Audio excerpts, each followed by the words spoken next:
Di tengah pandemi virus corona, tangisan seorang anak perempuan merindukan sosok guru. Selain itu, ia juga merindukan bermain bersama teman-temannya di sekolah, viral di media sosial. Guru, Ida kangen sama buku dan teman-temanku.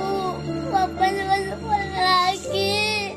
Ida setiap hari kangen sama buku sama teman-teman bu. Semoga ibu sehat aja sama teman-teman sama aku juga bu.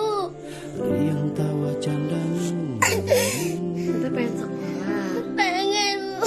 Malaikat kecilku bisiku menangis. Kita kangen sama bu guru ya. Iya.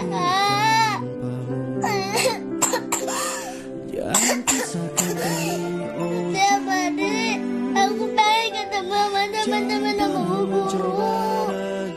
Setiap hari bu.